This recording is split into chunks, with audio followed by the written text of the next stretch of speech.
আমরা এখন একটু একটু আজকে একটু আমরা একটু খুশি ছিলেন। আমরা ওই যে এনবিআর এর জিনিসটা সলভ হয়েছে, পোর্টটা শুরু হয়েছে, আমরা একটু মাঝখানে একটু ইসেতে ছিলাম। Things are okay.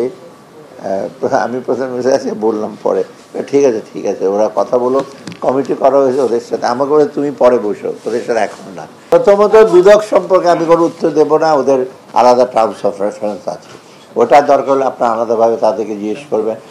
ডেফিনেটলি সরকার থেকে কিন্তু এখন কোনো রকম কোনো ইন্টারফেয়ার করে। আপনি একটা লক্ষ্য করবেন, বাংলাদেশ ব্যাংকে আপনি দেখেছেন মিনিস্টার অফ ফাইন্যান্স থেকে কোনো ইস্যু করতে, আমার সময় পারে না যেহেতু আমি ওখানে ছিলাম।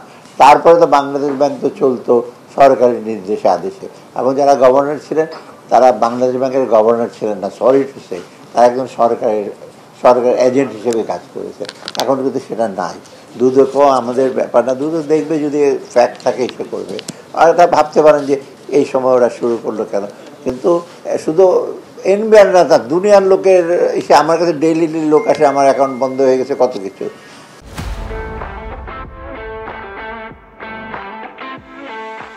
আর আমি সে একটু লস হয়েছে, উইচ ইজ ভেরি আনফর্চুনেট। ব্যবসায়ীরা তো কালকে তো আমি মিটিং করলাম অনেকক্ষণ, আজকে আমার কয়েকজন ব্যবসায়ী টেলিফোন করে বলেছে অনেক লস হয়ে গেছে। আমি ঠিক আছে, এখন আপনার রিকুপ করছে। এটা কিন্তু কোনো ক্রমেই কিন্তু গ্রহণযোগ্য না। এটা সরকারের সাথে একটা ইস্যু থাকতে পারে, কিন্তু একটা জাতীয় স্বার্থে একদম বন্ধ করে দেয় একটা সার্ভিস, এটা কোনো যুক্তিতে গ্রহণযোগ্য। হ্যাঁ, আমাদের সাথে তাদের মতযুক্ত থাকতে পারে, আমি বহু আগে বলেছি, কিন্তু পোর্ট বন্ধ করে দেবো এটা তো প্রাইভেট প্রপার্টি না। আমার ফ্যাক্টরি, বিস্কিটের ফ্যাক্টরি বন্ধ করে দিলাম, তাই না? বা আমার কোকাকোলার ফ্যাক্টরি আমি বন্ধ করে, এটা সরকারের যিনি, and you are paid by the government, রাজস্ব আমি কোথেকে পাই, এটা বন্ধ করে দাও। যাই হোক, এখন তাদের সেই জিনিসটা রিজলভ হয়েছে, তারাও রেশনালি আমি বলবো কাজ করেছে, তারও যুক্তিসঙ্গতভাবে, এবং এটার সলিউশন করা তেমন ডিফিকাল্ট না। 5 জন উপদেষ্টা আছে, 5 জন উপদেষ্টা ওটা হিয়ারিং দেবে, সলভ করবে, মানে তারা রিকমেন্ডেশন দেবে, পরে আসবে যথেষ্ট।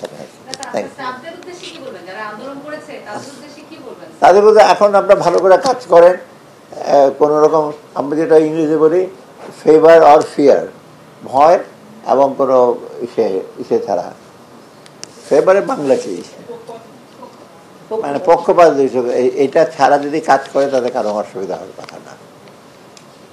মানে আমি চাই যে ট্রান্সপারেন্সি, অ্যাকাউন্টেবিলিটি ইসে করে মানুষের সেবা করো, সেটা হলে কোনো লোকের অসুবিধা হওয়ার কথা না। যারা করেছে এরকম কাজ সারা জীবন, তাদের কাজ দেখেছেন কাউকে অসুবিধা হতে। যারা অনেক একটু বিচ্যুতি ঘটে তারাই কিন্তু জবাবদিহিতার এসে আসে একদিন না একদিন।